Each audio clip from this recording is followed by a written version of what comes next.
안녕하세요. 오늘도 사연 살롱을 찾아주셔서 감사합니다. 저는 어렸을 때부터 옷과 액세서리에 관심이 많았어요. 저희 엄마 말로는 제가 다른 아이들보다 꾸미는 거에 관심도 많았고, 머리가 헝클어졌다거나 옷이 마음에 들지 않으면 학교조차 가지 않으려 했다네요. 그만큼 저는 외모에 관심이 많은 아이였어요. 그러다 보니 자연스레 꿈도 이쪽으로 정해지게 되더라고요. 공부는 비교적 잘하지 못했지만 제가 좋아하는 거엔 누구보다 열정이 있었던 만큼 제 꿈은 확고했어요. 저는 의류사업가가 되고 싶었어요. 제가 옷을 이쁘게 입는 것도 좋았지만 다른 사람을 꾸며주고 멋들어지게 만들어주는 것도 좋아했거든요. 제가 판매하는 옷들을 입고 사람들이 기쁘게 입고 하루를 활기차게 시작할 수 있다면 그것만한 보람이 없다고 생각했어요. 그래서 어렸을 때는 하나뿐인 여동생에게 옷을 입히며 놀았습니다. 나는 꼭 패션으로 성공할 거야 라는 말을 밥 먹듯이 하곤 했다네요. 그 말이 지겨웠는지 제 동생이 어느 날 언니 그 말 좀 그만해 귀 따가워 죽겠어 라는 말을 할 정도로요. 지금 생각하면 웃을 얘기지만 저는 동생 옷 입힌다면서 옷엔 관심도 없고 오로지 공부만 좋아하는 동생을 억지로 끌고 와 화장해주고 꾸며주며 대리만족을 하곤 했어요. 그렇게 옷에 관심이 많던 전 성인이 되고 난 후엔 아르바이트로 돈을 열심히 모아서 조그마한 쇼핑몰 창업을 시작했어요. 당연히 위험부담이 있는 길이고 다른 친구들과는 다른 길이었지만 하고 싶은 건 꼭 해야겠단 주의고 고집도 워낙 강해 엄마도 아빠도 저를 말리시지 못했어요. 유리야, 사업이라는 게 쉬운 게 아니야. 네가 책임져야 할 위험도 크고 직원들 월급도 줘야 하는데 사업을 시작하기엔 네 나이가 너무 어리지 않겠니? 엄마는 네가 그냥 다른 아이들처럼 평범하게 대학 다니고 취직했으면 좋겠는데. 엄마, 알잖아. 이게 내 꿈인 거. 나 누구보다 잘할 수 있어. 믿어줘. 참고로 저는 사업을 시작할 때 그 누구의 지원도 받지 않았어요. 오로지 제가 모은 돈으로 시작했어요. 제 패기와 열정, 의지만 믿고 시작한 사업이었죠. 하지만 보기 좋게 망했어요. 제가 차린 쇼핑몰이 딱히 특색이 있는 것도 아니었고 가격이 저렴한 것도 아니었기에 이도 저도 아닌 제 쇼핑몰은 쇼핑몰의 홍수 같은 곳에서 사라지고 말았죠.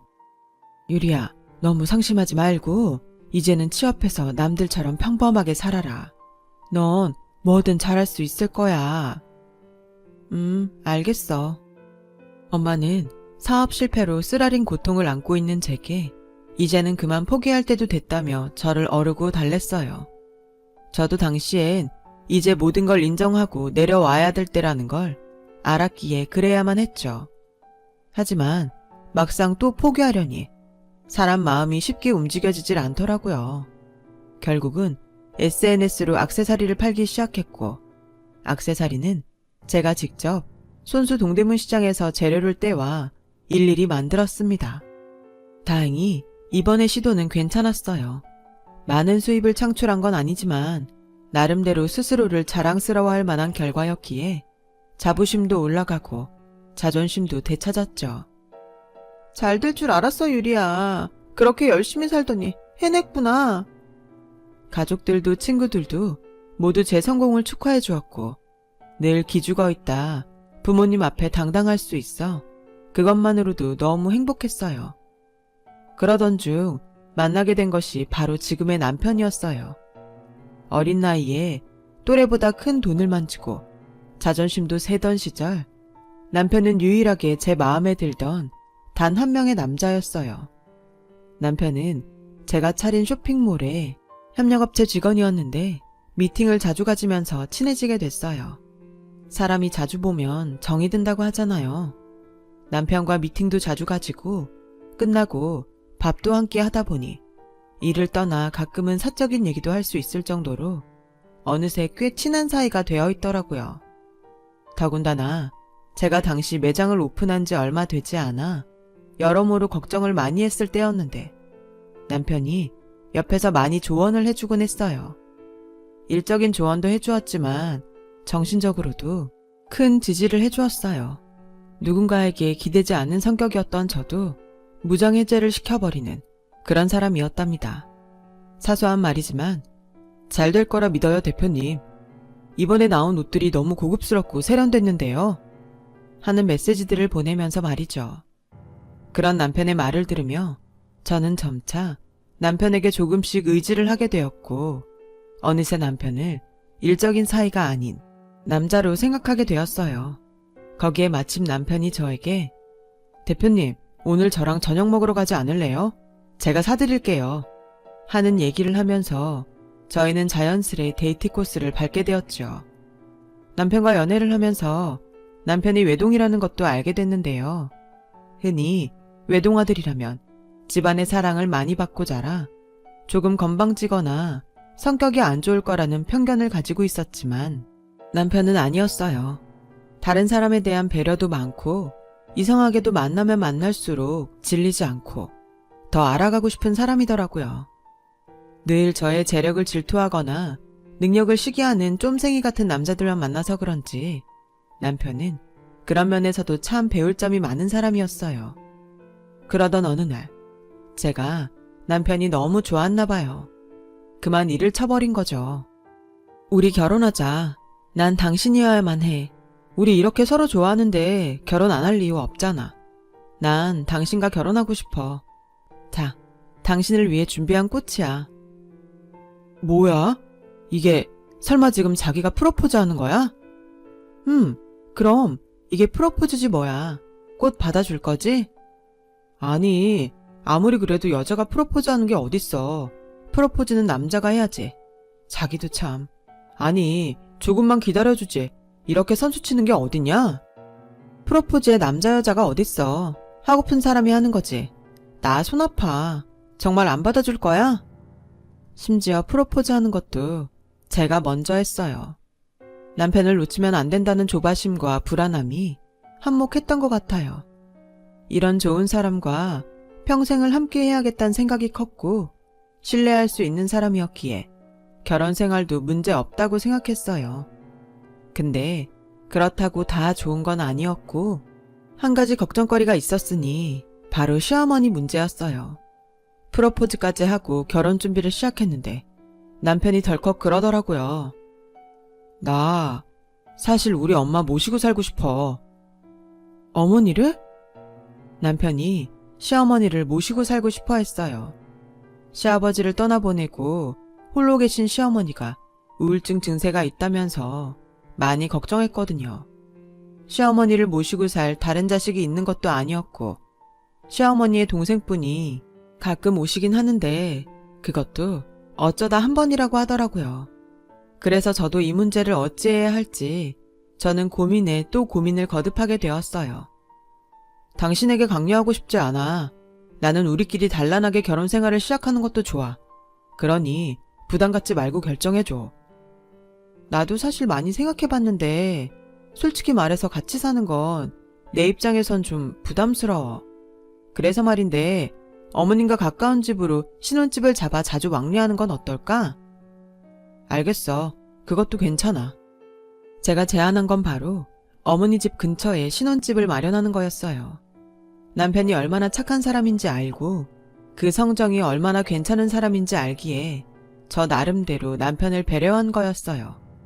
그런데 남편은 조금 못마땅한 표정으로 뭔가를 생각하는 듯 하더니 흔쾌히 허락하는 말과 달리 표정은 불만스럽더라고요.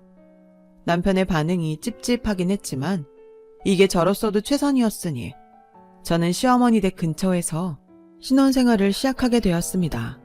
집도 제가 하게 되었고 남편보다 수입이 훨씬 많았던 제가 결혼 비용도 많이 부담하게 되었어요. 당시에는 조금 더 있는 사람이 내는 거지 하는 생각으로 별거 없이 여겼어요. 그런데 오히려 시어머니께서 이걸 가지고 물고 늘어지더군요. 제가 남편과 함께 시어머니 댁에 방문했을 때였는데요. 어머니께서 대뜸 이러시는 거예요. 정말 밥 먹다 갑작스럽게 튀어나온 발언인지라 저도 당황스러움을 느끼지 않을 수 없었는데요. 얘, 너 얼마 번다고 했지? 연봉이 한 1억은 되니? 근데 너 돈 많이 번다고 우리 석현이 괜히 기죽이고 그럼 못 쓴다. 알지? 사업이라는 건 순식간에 흥했다가도 망하기 마련이야. 네가 기고만장해서 남편 기죽이면 집안 기둥이 안 서는 거야. 알겠니? 시어머니의 그 말에 저는 그날 하루 밥이 얹혀 계속 소화제를 들이켜야 했어요. 제가 도대체 남편에게 무슨 말을 했다고, 남편도 시어머니에게 전한 게 아무것도 없는 상황에서 그렇게 말씀하시니 너무 황당하더라고요. 이런 비스무리한 말들은 제가 방문할 때마다 계속되었어요. 계속 듣다 보니 어느 날은 저도 짜증이 나서 어머님, 저 그러지 않아요. 저랑 석현 씨 서로 존중하고 배려하며 살고 있어요. 라고 했더니 들은 척도 하지 않으시더라고요. 처음엔 저에게 아가, 뭐든 시애미한테 말해라 하며 잘해주셔서 좋은 분일 거라 생각했는데 시어머니의 거슬리는 말이 한두 가지가 아니다 보니 이럴 줄 알았으면 괜히 이 근처로 왔다는 생각이 저도 모르게 들더라고요. 더군다나 남편 말론 시어머니가 우울증이라고 하셨는데 제가 보기엔 전혀 우울증이 있어 보이지 않았어요. 그저 자식에 대한 집착이 강하신 분 같았죠. 그리고 덩달아 돈에 대한 집착도 상당하셨어요. 저에게 남자 체면 살려주려면 기고만장하지 말라더니 돈 가지고 유세 떨지 말라더니 갑자기 용돈을 요구하시더라고요. 그것도 매달 300만 원의 용돈을요. 300만 원이나요? 어머니, 용돈이 왜 그렇게 많이 필요하신 건데요?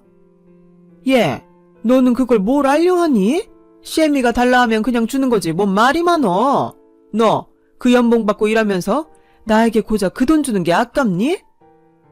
아니요, 어머님, 아까운 게 아니고요. 어머님이 이미 가지고 계신 돈도 있는데 용돈을 요구하시니까 어디에 쓰시는지 여쭤보는 거예요. 그래야 저도 마음 편히 드릴 수 있죠. 나도 친구 만나고 놀러 다니면 쓸 돈이 많지. 왜 없겠니? 아, 잔말 말고 내놔라. 나 2번 말하는 거 굉장히 싫어한다. 시어머니는 저에게 다짜고짜 300만 원을 요구하셨고 날짜까지 딱 정해주시더라고요. 이번 달 말일에는 꼭 입금해줘야 한다. 내가 괜히 이런 걸로 전화하지 않게 해라. 하면서 말이죠. 저는 남편에게 곧바로 이 문제를 놓고 대화를 시작했어요. 근데 제 편을 들어줄 줄 알았던 남편이 아, 우리 엄마가 원래 통이 커. 당신 돈 많이 버니 우리 엄마한테 그 정도는 해줄 수 있지? 하면서 대놓고 어머님 편을 들더라고요. 여보, 이건 당연한 게 아니지. 사실 우리 결혼할 때만 해도 시어머니께서 용돈 같은 거 달라 하지 않겠다고 말씀까지 하셨잖아. 휴, 사실 우리 엄마 가지고 있는 재산 없어. 집이 전부라고. 당신도 알다시피 나이 드신 분들은 우울증도 잘 걸리는데 쓸 돈도 없으면 얼마나 마음이 공허하고 힘들겠어. 얼마 전엔 엄마 집 가니까 혼자 어두운 방에서 울고 있더라고. 당신이 며느리니까 효도 좀 해줘. 부탁할게, 내가. 사실 처음에는 막무가내로 돈 달라고 말하는 시어머니에게 300만 원이나 되는 용돈을 줄 생각이 없었어요. 저도 사업이 안 될 때를 대비해 자금이 필요하고 저축도 해놔야 했으니까요. 하지만 남편이 거의 울다시피 몇 날 며칠 매달리자 어쩔 수 없이 줄 수밖에 없었어요. 신혼 초기라 이런저런 일로 불화를 일으키는 것도 싫었고요. 물론 저에게 돈 맡겨놨다는 듯 매달 말일이면 돈을 요구하는 시어머니에게 그 돈을 주는 건 억울하고 싫었지만 나중엔 시어머니도 그 고마움을 그래도 알아주실 거라 믿었습니다.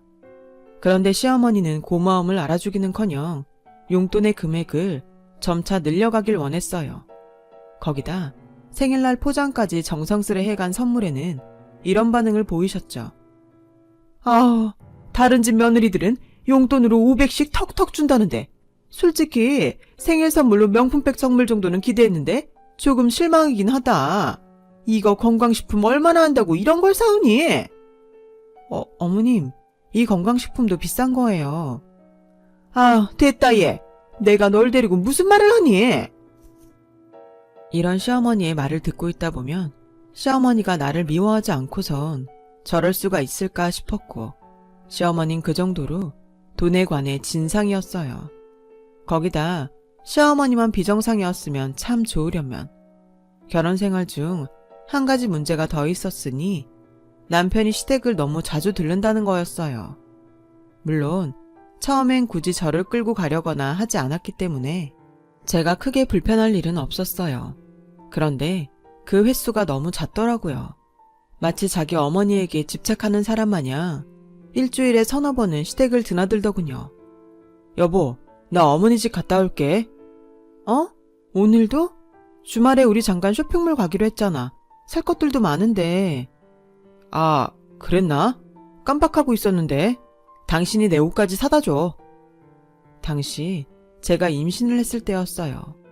감사하게도 신혼여행 때 아이가 들어서서 일을 해나가며 조심조심 아이를 품고 있을 때였는데 남편은 매일같이 시어머니 댁부터 들르고 집에 오더라고요. 어쩔 때는 자고 온다고 해놓고 3일, 4일을 거기서 보낸 적도 있었어요. 덕분에 저는 밤에 혼자 눈을 감아야 했죠. 사실 결혼 10년 차도 아니고 혼인한 지 얼마 안 된 신혼부부라면 매일 껴안고 잠들고 싶고 함께 일상을 보내고 싶은 게 정상적인 마음인데 남편은 그 마음을 몰라주더군요. 내가 어머니 집 가는 게 그리 불만이야? 왜 그렇게 사사건건 시비를 걸어? 당신 지금까지 우리 신혼생활 시작한 이래로 일주일에 서너 번은 어머니 집 가서 자고 오잖아. 그럴 거면 나와 결혼은 못하러 한 거야. 내가 이런 불만 가지지 않을 거라 생각했어? 당신 어머니께서 위독하신 상황도 아니고 어떻게 임신한 날 내버려두고 매번 거길 가려 해? 그때는 저도 임신을 했을 때라 예민했었을지 모르겠어요. 그런데 무엇보다 남편의 손길이 필요하고 그리울 때 정작 남편이 시댁에 가 있고 연락도 안 되니 제 입장에선 썩 기분이 좋지 않더군요. 거기다 그렇다고 시어머니께서 제가 오지 않는 걸 너그럽게 이해해 주시는 분도 아니었어요. 제가 일주일에 한 번씩 시댁에 남편과 갈 때마다 대놓고 핀잔과 무안을 함께 해주시곤 했습니다. 얘, 너는 몸에 금태 둘렀니? 네 얼굴 보는 게 일이 힘들어서 원. 다른 집 며느리들은 시어머니 보려 멀리 지방에서도 찾아온다고들 하던데 너는 결혼한 지 얼마나 됐다고? 시애미한테 하는 태도가 벌써 그 모양인 게야. 가정교육을 집에서 어떻게 받았는지 알만하네. 뭐라고요? 어머님, 말씀이 너무 지나치신 거 아닌가요? 지나치긴 뭐가 지나쳐. 네 태도가 그따위니 이런 소리가 나오는 거지. 너 나한테도 이러는데 네 남편한테는 어떻게 하는지 안 봐도 비디오다. 너 우리 아들 쥐잡듯 볶고 매사 가르치려 들지? 내가 모르는 줄 알아? 내 아들이 얼마나 힘들면 내 집에 와서도 편히 못 쉬고 한숨을 푹푹 쉬고 있겠어. 근데 너 그건 알고 있어라? 내 아들은 대졸이고 너는 고졸이야. 대졸자랑 고졸자랑 학력 수준부터가 다른데 네가 내 아들 가르칠 수준은 안 돼도 한참 안 돼. 정말로 그때는 너무 화가 나 머리 뚜껑이 열리기 일보 직전이었어요. 제가 고졸이라고 남편 가르칠 수준 안 된다고 하시는 시어머니의 말을 듣고 있자니 너무 황당하고 기가 막혀 말이 나오질 않더라고요. 저는 그 길로 시어머니에게 인사도 없이 바로 집으로 돌아왔어요. 집에 들어오자마자 냉수를 벌컥벌컥 들이키고 화를 좀 식히려고 앉아있는데도 가슴에서 올라온 열이 꺼지질 않더군요. 한편으론 도대체 남편이 시어머니에게 무슨 말을 전달했길래 이러는 건지 싶어 집에 와 남편에게 한참을 따졌습니다. 당신 어머니께 무슨 말을 한 거야? 어머니가 내가 당신을 쥐잡는 듯 볶는다고 하는데 사실도 아닌 말을 막 던지면 어떡해? 당신이 엄마니까 무슨 말이든 편해서 한 말이라고 쳐도 시어머니 귀에 들어가는 순간 시어머니는 정말 말 그대로 받아들이신다고. 아니, 넌 왜 툭하면 우리 엄마 욕을 해야 되는 거야? 너 임신해서 떽떽거리는 거 심해졌다고? 그거 몇 마디 한 게 잘못이냐? 솔직히 틀린 말도 아니잖아. 너 히스테리 부리는 것 때문에 내가 그거 받아주느라 아주 힘들어 죽겠어. 뭐? 일하고 들어와서 나도 좀 쉬고 싶은데 너 때문에 힘들어 죽겠다고. 들어오자마자 청소해라, 양말 정리해라. 쉴 새 없이 할 일을 주문하는데 임신한 게 무슨 벼슬이냐? 돈 버는 남편도 좀 생각해라. 당신이 입은 옷, 당신이 정리하는 건 기본 아니야? 아니, 사람이 도대체 왜 이렇게 변했어? 내가 알던 사람 맞아? 제가 임신을 해 몸이 불편해 못한 집안일을 남편에게 부탁한 적이 몇 번 있었는데 남편은 그게 그렇게 싫었다고 합니다. 또 남편은 그걸 시어머니에게 아주 상세하게 일러 바쳤더라고요. 정말 기가 막혀서 그날 남편과 크게 부부싸움을 하고 나서 남편이 코를 골며 자는 동안 부른 배를 안고서 얼마나 울었는지 몰라요. 이혼하고 싶은 마음이 굴뚝 같은데 참자 하며 겨우 화를 가라앉혔죠. 지금 생각해보면 사실 이혼하는 게 100번 맞는 선택이었지만 아기를 두고 그런 선택을 하는 게 겁이 났어요. 이혼은 안 하더라도 시어머니와 더 이상 말을 섞는 것도 얼굴을 보는 것도 싫어 남편에게 주는 돈도 시어머니에게 주는 돈도 끊어버렸는데요. 그러자 시어머니는 아주 생 난리를 치기 시작했어요. 너 지금 이게 무슨 짓이냐? 당장 내 돈 안 내놔? 너 오늘 내로 입금 안 하면 나랑 인연 끊는 거라고 생각한다? 너 때문에 지금 동창회도 못 가고 있잖아. 어머님, 죄송한데 이제부터 그 돈은 드리지 못할 것 같네요. 저도 돈 쉽게 번 거 아니라서요. 이제 용돈 요구하지 마세요. 이만 끊겠습니다. 뭐라고? 야! 시어머니는 저희 집 문까지 두드리며 난리를 쳤지만 저는 남편에게 절대 열어주지 말라고 선전포고를 날렸어요. 그렇게 냉전을 유지하던 어느 날 남편이 시어머니의 성화에 못 이겨 문을 열어주고 말았고 시어머니는 그 길로 들고 계시던 음식물 쓰레기를 부어버렸어요. 사방에도 튀고 제 몸에도요. 얼떨결에 당한 일이라 숨도 못 쉬고 있는데 시어머니는 되려 씩씩거리며 이 망할 것이 어디서 날 돈으로 무시해 하면서 고래고래 소리를 질렀어요. 저는 그 이후 남편에게 시어머니와 연을 끊겠다 선언했고 몇 날 며칠 이 일에서 빠져나오지 못하고 충격에 빠져 지내야만 했습니다. 분명 냄새는 씻겨져 다 내려갔는데도 늘 제 몸 어딘가에선 그 음식물 냄새가 나는 것 같았어요. 그리고 그 냄새를 맡을 때면 시어머니가 생각이 났죠. 그러던 와중 저는 산통을 겪으며 어여쁜 우리 아이 하늘이를 낳게 되었어요. 아이를 출산하고 나서는 남편도 좀 달라지지 않을까 아주 조금은 기대했어요. 하지만 시어머니가 음식물 쓰레기를 던지고도 화가 안 풀렸는지 저를 못된 며느리라고 동네 분들에게까지 욕을 하고 다니시는 게 제 귀에까지 들려오는 동안 남편은 강 건너 불구경이었어요. 그리고 설상가상 더 끔찍한 일이 벌어졌습니다. 지금 생각해봐도 끔찍하다라는 표현 말고는 무슨 표현을 써야 할지 모를 만큼 제게는 너무 감당하기 힘든 일이었네요. 당시 산후 우울증이 심해지면서 사업에 제대로 신경을 못 쓰고 있었는데 저도 모르게 사업이 많이 기울어져 있더라고요. 매출도 반으로 줄어들고 재방문하는 손님도 없어지고 수중에 들어오는 돈이 없어지니 사람 마음이 조급해지더라고요. 그런데 어느 날 사업이 잘 되던 때에 친했던 언니가 돈을 좀 벌어보라며 좋은 주식 종목을 알려주었어요. 제가 처음 사업을 시작할 때부터 알아온 언니이고 이쪽으로는 정보가 많은 언니라 그러면 안 된다는 걸 알면서도 판단력이 흐릿해졌던 건지 저는 거액을 투자하고 말았어요. 그리고 며칠을, 몇 달을 기다렸지만 돈을 벌기는커녕 그 돈을 공중으로 그대로 날리고 말았어요. 그렇게 저는 순식간에 돈 잘 벌던 사업가에서 쫄딱 망한 거지가 되어버렸어요. 이 소식을 듣고 가장 먼저 반응한 건 시어머니였어요. 얘, 너 미쳤니? 너 듣지 않니 빚까지 생겼다며? 당장 이혼해라. 세상에 돈 많이 번다고 그렇게 유세를 떨더니 그러려고 이 난리를 쳤니? 우리 아들한테 피해가지 않게 당장 이혼해. 어머니, 못하니 도장 안 찍고.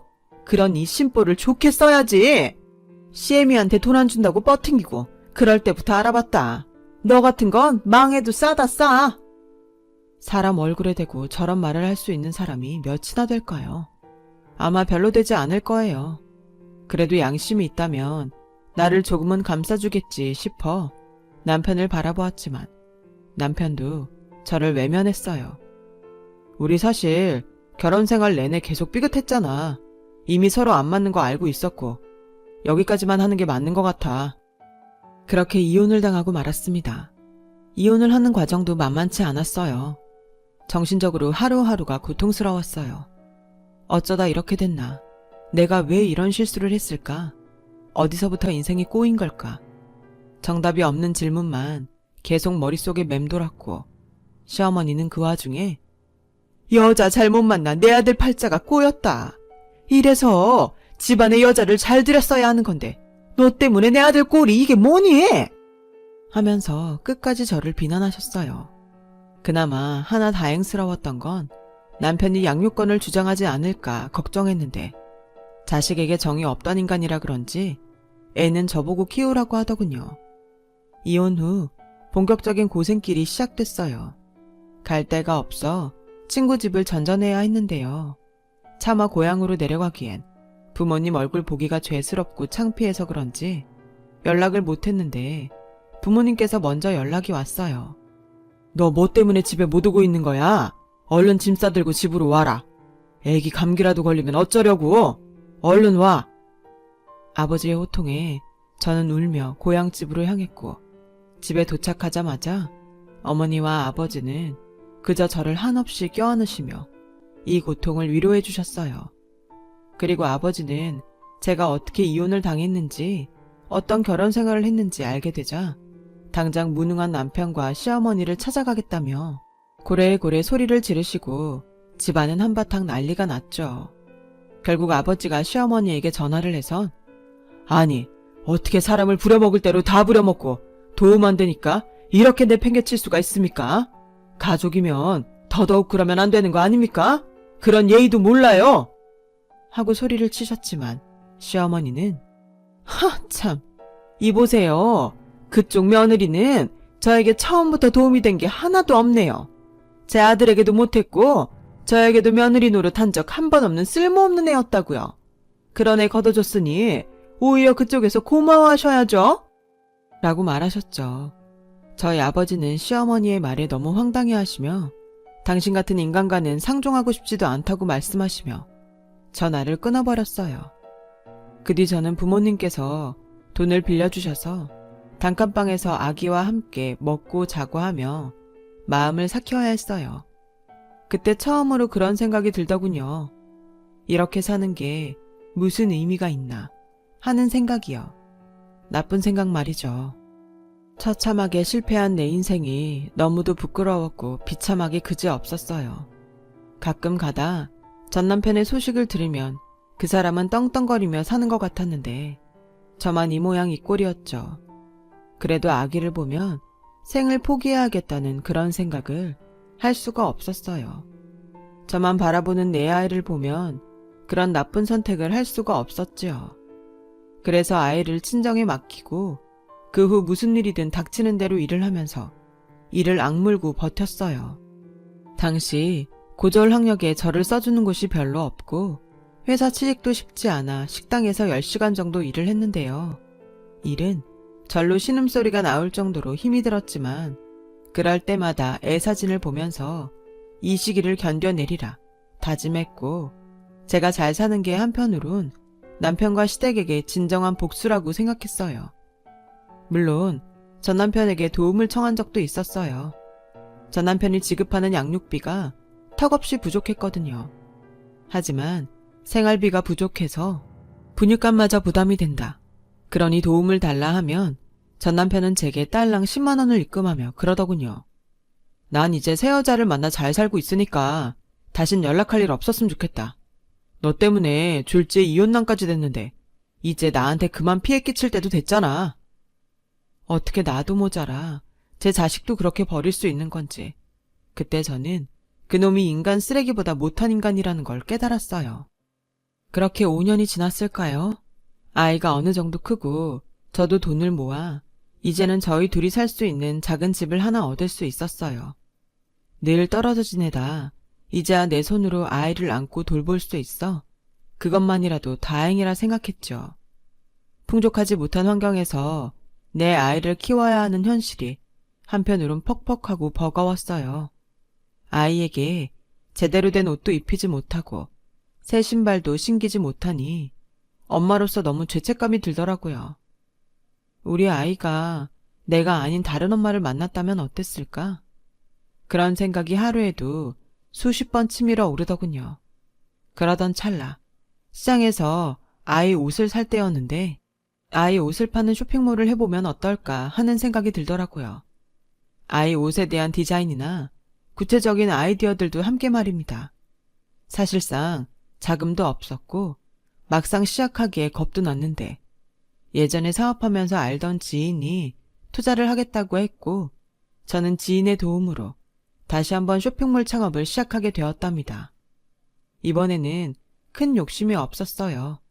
일단은 우리 아이도 입을 수 있는 질이 좋은 옷을 만들겠다는 생각으로 임했습니다. 아이의 옷은 낯선 분야라 힘들기도 했지만 매일 밤 연구하고 또 연구하며 사업을 시작했고 처음에는 알아주지 않았던 쇼핑몰이 점점 커지면서 매출도 늘고 광고까지 할 수 있는 여건이 되었죠. 중간중간 위기도 있었지만 무사히 잘 버텨낸 결과였어요. 사업이 자리 잡기까지는 5년 정도 걸렸어요. 어쩔 땐 주말에도 아이를 안고 회사에 가야 할 정도로 일이 바쁘긴 했지만 그래도 형편이 넉넉해지니 아이에게 해줄 수 있는 게 많아지고 무엇보다 전 남편에게 도움을 요청하지 않아도 되니 그것만으로도 너무 살 것 같았어요. 그러던 어느 날 일이 생기고 말았는데요. 제가 이렇게 잘 살게 된 건 어찌 알았는지 제 소식을 건너 알게 된 전 남편과 시어머니가 저를 찾아온 거였어요. 그것도 노숙자와 같은 꼴로 말이죠. 두 사람 다 몸에서 냄새가 많이 나고 있었고 시어머니는 특히 마치 아픈 사람처럼 피골이 상접해 있었어요. 시어머니는 눈물까지 흘리며 저를 보는데 일단 얘기는 해봐야 할 것 같아 마주하기도 싫었지만 근처 카페에 가 앉았어요. 여기까지 무슨 일이야? 여보, 우리 좀 살려줘. 살려달라니 그게 다짜고짜 무슨 말이야. 들어보니 두 사람 사는 꼴이 말이 아니었어요. 남편은 재혼했지만 알고 보니 그 여자가 꽃뱀이어서 남편 돈을 훔쳐 달아났고 덕분에 남편은 일용직, 시어머니는 백화점 청소부로 일을 하고 있더라고요. 미안해. 내가 경솔했어. 내가 당신한테 정말 죄를 지었어.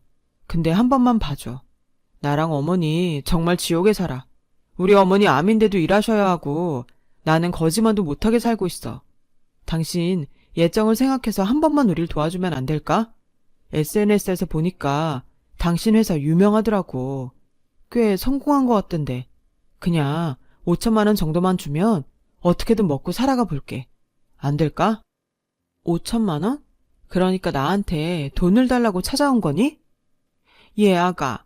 그렇게 너 내쫓고 나서 나도 후회 많이 했다. 반성 많이 했어. 근데 과거는 과거고 너랑 우리가 보통 인연이니? 한번 가족으로 엮였던 인연인데 네가 우리를 좀 봐주렴. 응? 시어머니는 제 앞에서 무릎까지 꿇으며 저에게 돈을 달라 애걸했어요. 5천만 원을 달라고 말이죠. 그 순간 시모가 용돈 300만 원을 요구했던 게 생각이 나 소름이 쫙 끼쳤어요. 어쩜 사람의 근본은 이리도 변하지 않는 건지. 저는 고개를 내저으며 시모를 밀쳤어요. 그리고 말했습니다. 어머님, 죄송하지만 전 더 이희에게도 어머님에게도 돈 줄 의무가 없어요. 제가 더 이상 두 사람 가족도 아니고요. 제가 가족이었을 땐 가족 취급도 해주지 않았으면서 이제 와서요. 그때 제가 망했을 때 좋게라도 끝냈으면 지금 도움이라도 받으셨겠죠. 근데 어머님 저에게 뭐라고 하셨나요? 망해도 싸다 하셨죠? 그런 말 하신 분이 지금 저한테 와서 감히 이 돈을 요구하세요? 미안하지만 어머님도 당신도 더 이상 얼굴 보고 싶지 않아. 그러니 다신 찾아오지 마세요. 한 번만 더 찾아오면 경찰에 신고라도 할 테니까. 여보. 저는 그렇게 저를 목청껏 부르는 남편과 눈물 흘리는 시어머니를 등진 채 주차해 놓은 제 차로 걸어갔어요. 두 사람은 여전히 카페에 앉아 고개를 푹 숙이고 있었어요. 운전석에 앉아 그런 그들의 모습을 바라보는데 참, 저들의 모습이 너무 찌질하고 불쌍해서 화도 나지 않더라고요. 그저 주는 대로 받은 그들의 업보일 뿐이라는 생각이 들었죠. 그렇게 저는 그대로 제 아이가 있는 집으로 돌아왔어요. 지금 저는 아이와 함께 아주 잘 살고 있어요. 싱글맘이긴 하지만 외롭다거나 힘들다는 생각은 들지 않아요. 제가 버티고 견뎌낸 세월이 있었기에 지금이 있는 거고, 요즘은 그걸 지나온 제 자신에게 대견하다, 잘했다 같은 말들을 많이 해주고 있어요. 혹시나 지금 힘든 일을 겪고 계신 분이 있다면 언제고 끝나고 이 또한 지나갈 테니 조금만 견뎌달라는 말 드리고 싶어요. 힘내시고 모두 건강 조심하세요. 여러분, 사연 댓글에 응원과 현명한 조언 부탁드려요. 좋아요와 구독은 저에게 큰 힘이 됩니다. 오늘도 좋은 일 가득하세요.